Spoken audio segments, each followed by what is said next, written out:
Gravando esse computador. Boa noite a todos. Que todos sejam muito bem-vindos, tanto nós encarnados, quanto também a plateia de desencarnados, né, que está aqui. Deixa eu só ver se está passando. Dá um toque na tela para mim, por favor. Isso, obrigado.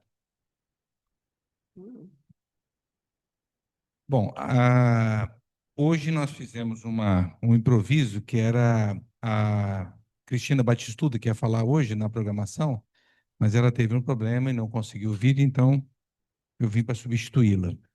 E em decorrência da circunstância que eu estou passando com os meus pais, eu resolvi fazer uma exposição mostrando as quatro estações, comparando com a nossa vida, né? Mostrando as várias etapas da nossa vida, comparando com as estações do ano, né? E nós vamos começar, então, que é uma reflexão sobre o crescimento e a transformação espiritual, que é contínua, né? Então, a agenda da exposição vai ser a seguinte: nós vamos falar sobre a primavera da vida, que seria a infância e a juventude, o verão, que é a maturidade e responsabilidade, o outono, que é a reflexão e colheita de experiências, e o inverno, que seria a velhice e a preparação para o retorno ao mundo espiritual. Então, todas essas etapas nós vamos passando, né, passamos diariamente, só que eu quero que vocês procurem imaginar as estações do ano não como nós passamos aqui no nosso meio, porque aqui não tem uma estação muito bem definida, né? Vamos imaginar a estação do ano, por exemplo, lá no hemisfério norte, na Europa, no coisa onde existe uma definição maior do que é cada uma delas. Porque aqui, às vezes, faz frio no verão, faz calor no inverno, né? Chove na primavera e faz seca no outono. Então, a gente não pode confiar muito nas estações do ano no nosso meio, porque é importante a gente caracterizar bem o que tem cada estação para a gente poder interpretar com as fases que nós vamos ter da nossa vida. Então, dando continuidade, a primavera da vida seria a infância e a primeira, logo no início da juventude, até a adolescência. E a primavera porque é um período florido, um período bonito, né? Atraente, cheiroso, né? Tudo isso aí nós temos na primavera. E é justamente essa fase da infância que nós passamos, onde nós temos a nossa beleza no auge, né? Então, a importância da infância, e é interessante a gente avaliar sempre isso, porque a infância ela serve para adaptar-nos ao meio que nós vamos encarnar. Então, em todos os mundos materiais, nós temos que passar pela infância para adaptar-se àquele mundo. Então, nas várias encarnações que nós passamos por várias infâncias. Então, imagine vocês quantas vezes que nós aprendemos a andar, quantas vezes nós aprendemos a falar, quantas vezes nós aprendemos a correr, subir escada, né? Então, a infância ela é importante no sentido de você adaptar-se às condições daquele meio, daquele planeta, e principalmente ao período onde você está mais suscetível de receber as influências benéficas dos tutores. Porque a infância subentende que você tem que ter um tutor, um condutor. Então, é o período onde a sua alma está mais acessível a essa influência. Ali se forma a personalidade, se forma a ética, a moral e tudo mais. O que nós somos hoje é construído na infância. Então, o início da jornada terrena é o período de adaptação do espírito a essa vida terrena, né? E nós temos aqui o desenvolvimento moral e espiritual, opa, para formar as bases morais e espirituais que nos guiarão a vida toda. Ah, nós temos nessa fase da infância até na juventude a expansão do conhecimento, né? Onde na juventude nós ampliamos nosso entendimento por meio de aprendizado e novas experiências. É interessante que o período onde nós mais somos ousados, ou arriscamos mais, ou fazemos mais, é o período da adolescência, quando você vai iniciar. Então, é o período onde você questiona o que já está pronto. A gente questiona o porquê daquilo. E, de uma forma ou de outra, naquela fase inicial da adolescência, que nós temos o negativismo, nós somos contra tudo. E queremos fazer, não, tem que ser do meu jeito. E aí é que nós podemos mudar alguma coisa na sociedade. Porque nessa tentativa e erro de fazer, e isso lembra muito a inteligência. Porque a inteligência não é você fazer a coisa perfeita. A inteligência é você tentar fazer, errar e acertar. O instinto não, o instinto já está pronto, então a pessoa não erra. Agora, na inteligência, não, você tem que arriscar, você tem que se jogar, você tem que tentar fazer alguma coisa que ninguém fez. E é esse período que nós temos isso, é o período da juventude. Nós temos também o refinamento da moral, onde a juventude ela enfrenta escolhas que moldam os seus valores e ética para a vida adulta. É o período em que ele vai questionar a informação dos pais, vai questionar a autoridade dos pais, vai quebrar a cara, muitas vezes, e depois vai chegar à conclusão: bem que minha mãe falava, bem que meu pai falou. Então, é o período onde você vai consolidar a informação ou consolidar o conhecimento. E é um desafio da evolução, porque nós vamos superar esse superar desafios é fundamental para o amadurecimento espiritual e pessoal desse jovem. E, infelizmente, porque poderia ser mais fácil, ninguém aprende só pela informação recebida. Ninguém aprende só lendo. Ninguém aprende só estudando. Nós aprendemos vivenciando, errando e acertando. Então, o jovem, normalmente, ele questiona e na hora que ele sofre as consequências daquelas escolhas dele, é que ele fala assim, realmente, isso não dá certo. Ali ele assimila. Então, é interessante esse processo, porque poderia, teoricamente, ser mais simples, mas faz parte da sabedoria de Deus. Porque isso aí é um conhecimento que fica sedimentado, ele fica consolidado no nosso espírito. É, Aí, nesse período, nós temos aprendizados e influências do meio, do ambiente familiar. Então, as experiências sociais iniciais são propiciadas pelo ambiente familiar, onde nós vamos ter as primeiras interações sociais, que são importantíssimas no desenvolvimento dessa criança, do ponto de vista pessoal e social. Tem uma coisa que eu não gosto muito, nem quando me obrigavam a fazer, e eu nunca obriguei meus filhos a fazerem também, que é obrigar eles a tomar benção dos outros ou fazer o cumprimento no coisa, que a criança não gosta disso, né? A gente sempre fala assim, que tem que ter a educação no coisa, mas não precisa chegar, porque a pessoa ela não tem intimidade nenhuma com aquela pessoa. Como é que ela vai chegar a beijar a mão daquela pessoa?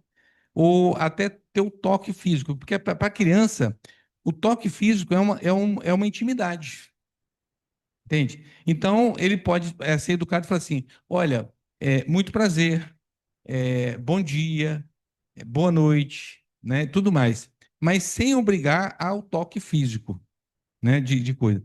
Mas é um período em que as famílias, às vezes, vão consolidar aquilo que eles acreditam. Tem famílias que não, tu vai ter que tomar benção. Vai lá e beija a mão. E é o que a família acredita, né? E vai obrigar para que a criança faça aquilo. E aí nós temos a influência do caráter, né? Que as experiências afetivas do lar moldam diretamente o caráter e as atitudes que influenciam a vida futura do indivíduo. Como que se faz esse processo? Pelo que ela está vendo, pelo que os pais estão fazendo. Ali está sendo moldado o caráter dela. Porque a educação ela é feita pelo exemplo, pelo que se faz. A instrução é pelo que se fala. A educação é pelo que se faz. O que a criança vê o outro fazendo, está educando ela a fazer igual. Então, cuidado com aquela história que se falava antes: faça o que eu mando, mas não faço o que eu faço, que não funciona mais, tá? No verão, o verão é o período onde nós estamos. Vamos imaginar o verão na Europa. Na Europa, existe o período do inverno em que tudo fica tampado, né? Você não tem como plantar nada. E eles têm até uma festa chamada Solstício do Verão, que é no final de dezembro, onde eles festejam o final do inverno para iniciar o trabalho na lavoura. Então, ali eles vão soltar os animais para pastar, vão plantar milho, vão plantar, fazer plantar a lavoura. E é o período que eles mais trabalham, porque eles têm apenas 6 meses do ano para produzir. Por isso que o Brasil é um país extremamente rico, porque nós temos o ano inteiro. Nas várias regiões, nós produzimos praticamente o ano todo. Nós conseguimos fazer de uva 2 safras e meia, são 4 meses. Lá no Nordeste, lá em Petrolina, são 2 safras e meia. Então, a cada 4 meses você tem uma colheita. Da soja, você faz um plantio de soja e um plantio de milho. São 2 safras. E isso, na Europa, é inimaginável, né? Eles só fazem uma e olhe lá. Não é de tudo que eles podem plantar. Então, o verão, para a nossa vida, é o período onde nós estamos maduros, nós estamos começando o período de trabalho. A partir de 20, 30, 35, 40 anos. É o período do verão da nossa vida. E é o auge das nossas potencialidades e escolhas da vida. Eu não sei nem por que que botaram aqui um cabeça branca aqui, né? Porque isso está mais para inverno do que para verão, né? Mas tudo bem. A manifestação das potencialidades, nessa maturidade, você vai desenvolver suas capacidades e talentos alcançando o auge do seu potencial, porque você vai botar em prática tudo aquilo que você assimilou durante a infância. Então, é o período onde você vai colocar em prática. E aqui é onde tem a questão das decisões, que é o chamado livre-arbítrio. E isso vai moldar o destino e influenciar a jornada evolutiva do indivíduo. E é interessante, se vocês fizeram uma avaliação, nós somos hoje o somatório das nossas escolhas. Nós estamos no estágio que nós estamos hoje, graças às escolhas que nós fizemos antes.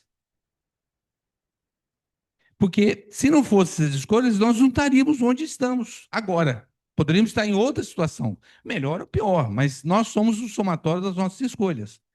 A hora que você decidiu a sua profissão, decidiu casar, decidiu ter tantos filhos, decidiu ir para uma cidade ou ir para outra cidade.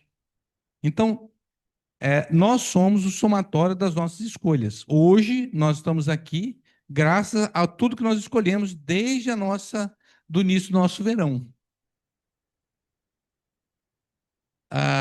Aqui nós vamos exatamente expressar a nossa missão espiritual e os compromissos que nós assumimos.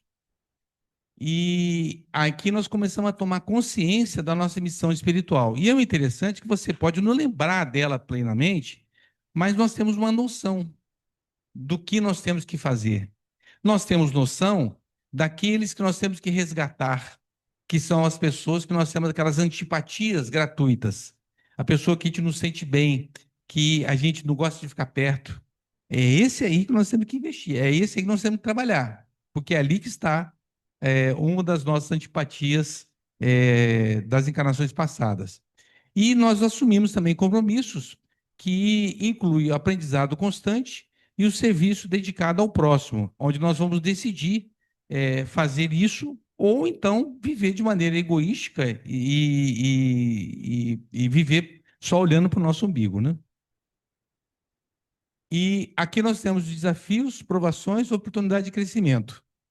E as dificuldades nós temos que encarar todas as dificuldades sempre como oportunidade. Toda dificuldade é uma oportunidade, tá? Porque ali você está sendo desafiado a executar, a exercer a sua paciência, a sua inteligência, a sua resiliência, e tudo mais para poder aprender. E esse enfrentar os desafios promove o desenvolvimento pessoal e a resiliência. Eu achei interessante que eu vi o termo resiliência. Resiliência é um termo físico. É a propriedade que tem as substâncias de resistir a algum tipo de meio inóspito, né? Então, por exemplo, a resiliência ao calor, a resiliência ao frio, né? É um termo físico.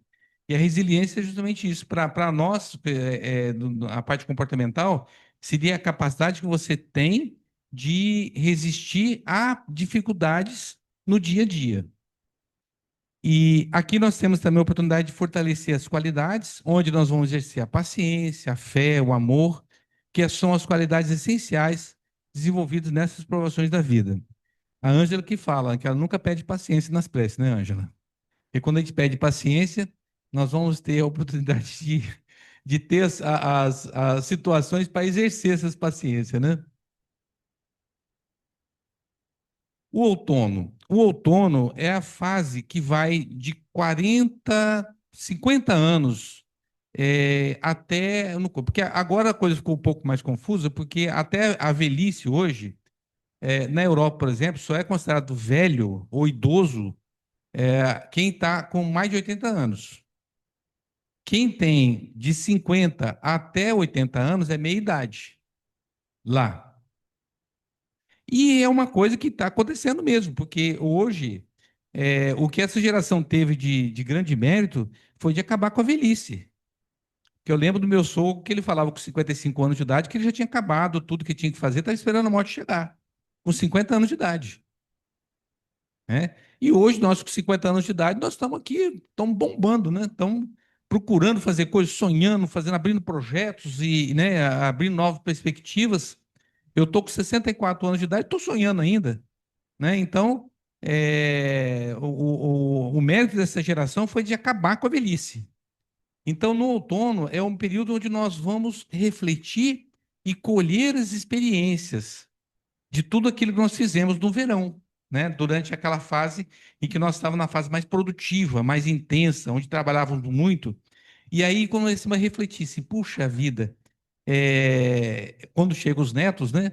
Que a gente vai refletindo assim, quantas oportunidades que eu perdi de ser feliz com meus filhos.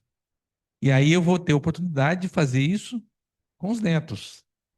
E é uma coisa assim que é gostosa de você assim alimentar sentimento de culpa, de entender que tudo é um processo.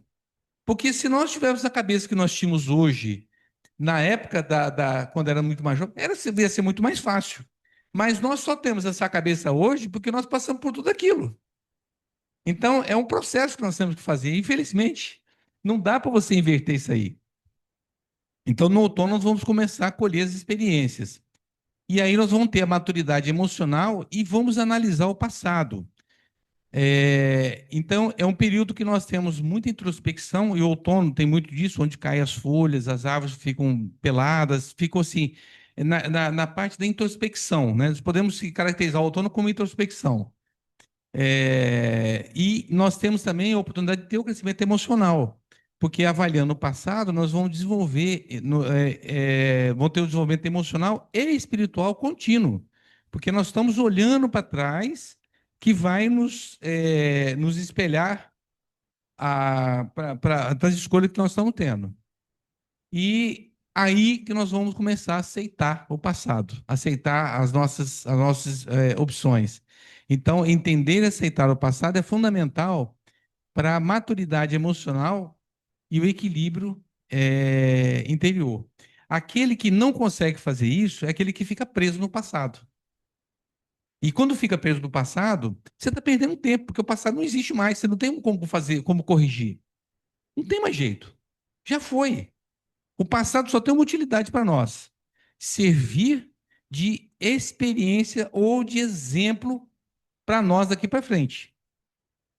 O futuro nós temos que ser previdente, mas nós não podemos ficar só preocupados com o futuro, nós temos que viver o presente. A única coisa que nós podemos mudar é isso hoje. O Chico falava que você não pode voltar antes e começar de novo, mas você pode começar hoje a fazer um novo, novo, novo fim. Você não pode voltar normalmente. E a sabedoria adquirida nesse período é o período onde você pode transmiti-la aos mais jovens, né? Então, essa transmissão da sabedoria, o... deixa eu botar o óculos aqui, que de longe tá ruim. O espírito vai compartilhar conhecimentos e experiências valiosas com as gerações seguintes para preservar a evolução coletiva. E é uma coisa interessante. Você já pararam para pensar na razão da existência dos livros? O livro, ele simboliza todo o conhecimento das gerações que já passaram. E eles deixam aquele conhecimento à nossa disposição. Então, quando nós queremos alguma coisa, agora acabou o livro, agora vem na IA, né? Vem na inteligência artificial, no Google, no coisa que você vai pesquisar. Mas, de qualquer maneira, é o conhecimento que ficou gravado. E para que serve isso? Para que você não volte de novo a sentar debaixo do pé de maçã para esperar a maçã cair na cabeça, para você ter uma inspiração e bolar a lei da gravidade. Já tá, alguém passou por isso e deixou. Então não precisa mais a gente voltar tudo de novo, fazer todo aquele processo. Por isso que a evolução ela acelera nesse sentido, porque nós temos um cabedal de informação no coisa. E aqui essa continuidade é dada também por quem está no outono, né? Porque vai pegar os mais jovens e vai ajudar a ter esse crescimento contínuo da comunidade ao longo do tempo.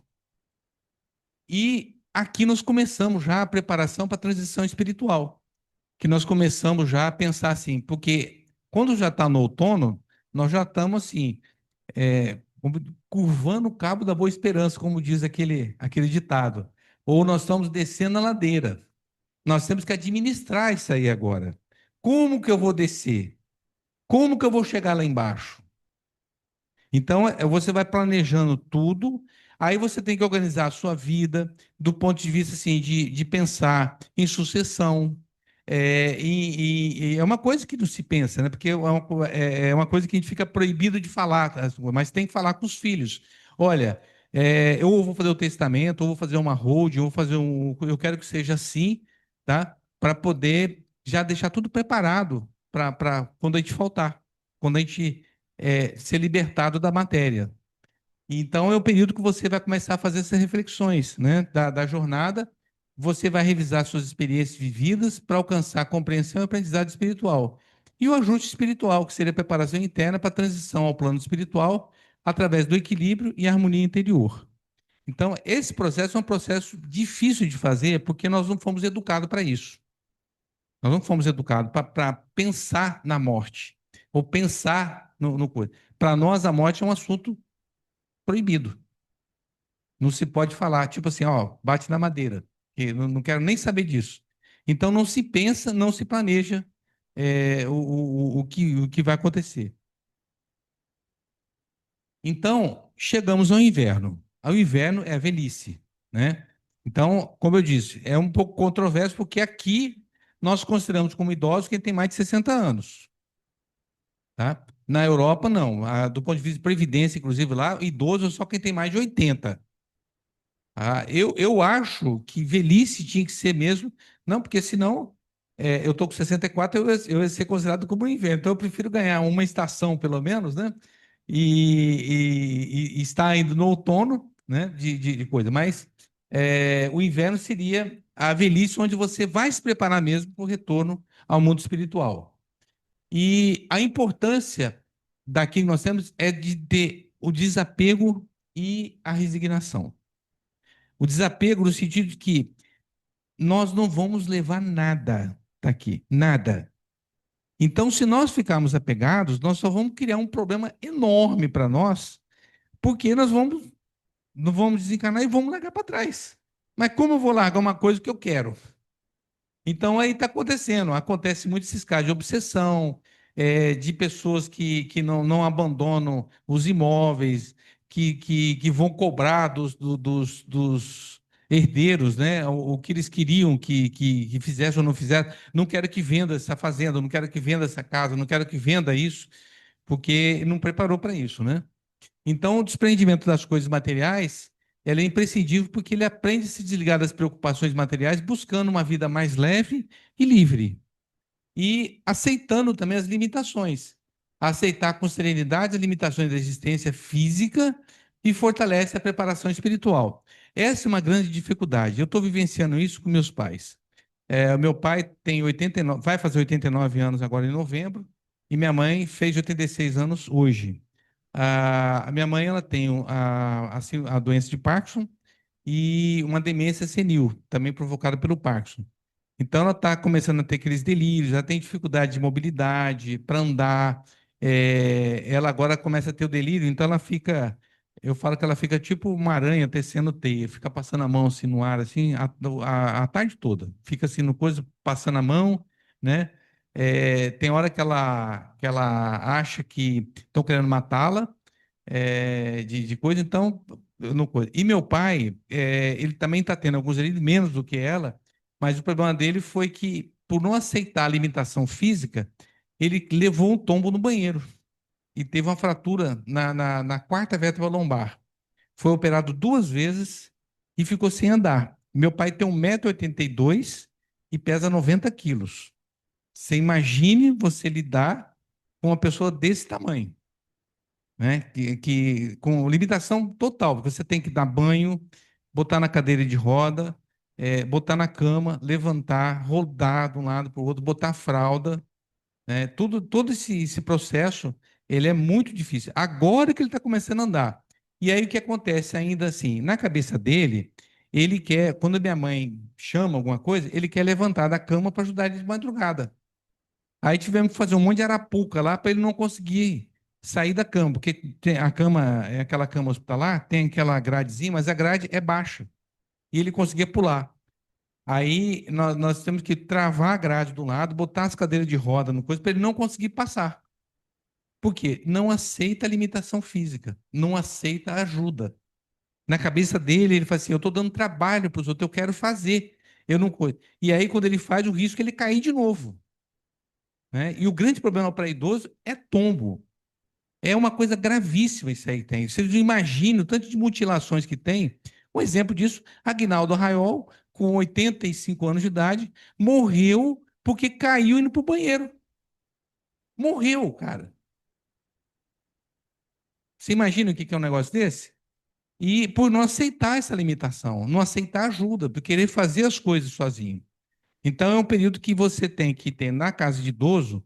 Não pode ter animal dentro de casa, não pode ter tapete, não pode ter planta no caminho. O caminho tem que estar tudo livre, não pode ficar mudando os móveis de lugar para que eles possam assimilar o lugar de cada coisa, né? Mentalizar. Que a gente tem esse negócio de mentalizar, né? De coisa. Eu não sei se vocês fazem isso, de vez em quando eu faço de andar com os olhos fechados de noite, né? Mesmo no quando eu vou andando com os olhos fechados para me sentir a casa, para sentir o caminho, para ver se está no coisa. Vai que eu preciso, né? Então eu já estou treinando.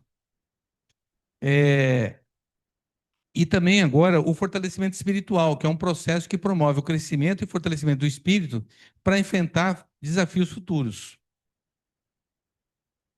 E nesse período é o período que você tem que valorizar os laços afetivos, e aí que nós temos que, é a última oportunidade que nós temos de exercer o perdão, né? De a perdoar e pedir o perdão também. Então, aqui nós vamos cultivar o amor, fortalecendo os laços afetivos e promovendo a paz interior durante os momentos difíceis. E o poder do perdão, que é essencial para liberar ressentimentos e favorecer a reconciliação e evolução espiritual. Tem uma coisa que é interessante, que hoje a medicina ela está começando a evoluir para a chamada ortotanásia, porque nós temos a eutanásia, a distanásia e a ortotanásia. A eutanásia é quando o profissional ele abrevia a vida do paciente que está sofrendo. Ele decide quando que vai abreviar a vida daquele paciente. Então, a eutanásia é um grande problema porque só Deus sabe até quando nós temos que viver. E às vezes aqueles momentos finais são essenciais para o espírito. A distanásia é quando a pessoa está sofrendo e você não faz nada para minorar ou diminuir esse sofrimento do paciente. Deixa ele sofrendo, né, nos momentos finais. E a ortotanásia é justamente um meio termo de você assim respeitar as condições do paciente, mas diminuir ao máximo possível qualquer tipo de sofrimento. Manter hidratação, cortar a dor e, na medida do possível, deixar ele junto com a família. Porque a maior parte dos óbitos, principalmente de idosos, acontece longe da família, dentro do hospital, com pessoas que ele não conhece, pessoas que não têm vínculo afetivo com ele. Às vezes um acompanhante, mas a família não está lá. Então, eu lembro de um exemplo de um amigo que o pai dele, ele tinha, eu não sei se era 6 ou 8 filhos, e tinham 2 médicos na família. E o pai dele, assim, era uma pessoa fantástica. Só para você ter ideia, ele doou o terreno para construir a igreja evangélica da Adventista, lá em Colatina. Tem uma sigla, não sei o nome da sigla. É enorme lá o lugar, é como se fosse um campus, né? Ele que doou o terreno. E ele trabalhou de pedreiro para construir. Além de doar, ele trabalhou de pedreiro para construir a igreja lá. E era uma pessoa assim, entusiasta, né, com relação à educação e tudo mais. E aí ele teve um câncer de estômago e teve que tirar quase todo o estômago. E ele tinha problema muito de absorver a proteína. Então, uma vez por ano, mais ou menos, ele tinha que ir para o hospital para tomar albumina, albumina humana, para poder diminuir o edema, que ele inchava, né, de coisa em decorrência da falta de proteína, por causa do estômago que era muito reduzido. Então, todo ano ele fazia. Até que um dia ele falou assim, falou com os filhos: olha, meu filho, se acontecer de novo, eu não quero que vocês façam nada. Por quê? Eu já cumpri tudo que eu tinha que fazer. Eu entendo que eu, não, eu já a minha meta foi atingida. Eu só tenho dó, eu só tinha dó da minha velha, que eu não queria deixar, mas ela está mais conformada, ela está mais preparada. Então, se acontecer, deu coisa, deixa eu ir em paz. Foi o pedido que ele fez.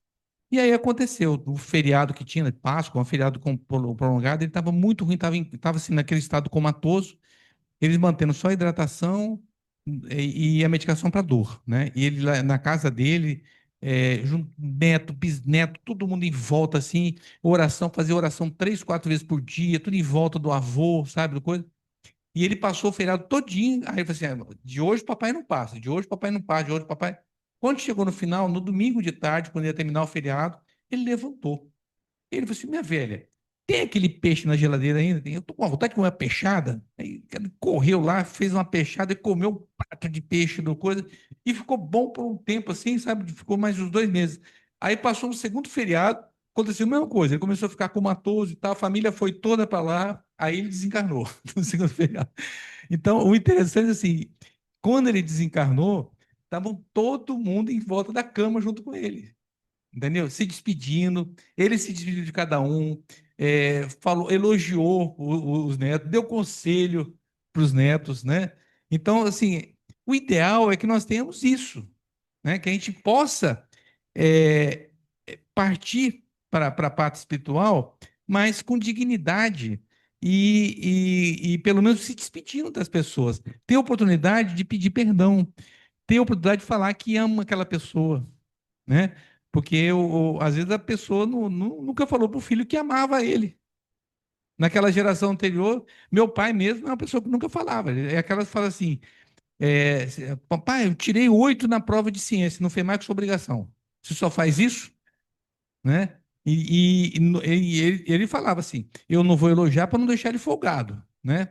Mas ele estava louco de orgulho, mas ele ficava naquela pose assim: não vou elogiar, não, né? Para não deixar ele folgado, né? E a reconciliação e paz, né? Quando nós vamos buscar harmonia e equilíbrio, contribuindo também para a paz interior e o crescimento espiritual daquele que está partindo, né? Então, a morte nós temos que encarar como um renascimento, uma continuidade da evolução. A morte é uma transição, é uma passagem para uma nova etapa da existência espiritual. E não um fim, não um adeus definitivo. E lembrando que na morte o espírito continua sua jornada em outro plano, e renovando-se e aprendendo permanentemente e eternamente. Concluindo, nós temos que valorizar essas fases da vida. Cada fase é importante. Por quê? Cada uma é responsável para construir o que nós somos hoje. E cada estação da vida é essencial para o crescimento espiritual e deve ser valorizada na sua singularidade. E reconhecer também os ciclos e desafios Entender que esses ciclos de desafios preparam-nos para uma evolução consciente e harmoniosa, segundo a nossa maravilhosa doutrina. É isso que eu tinha a falar para vocês. Gratidão pela paciência de vocês e que possamos refletir sobre as estações do ano.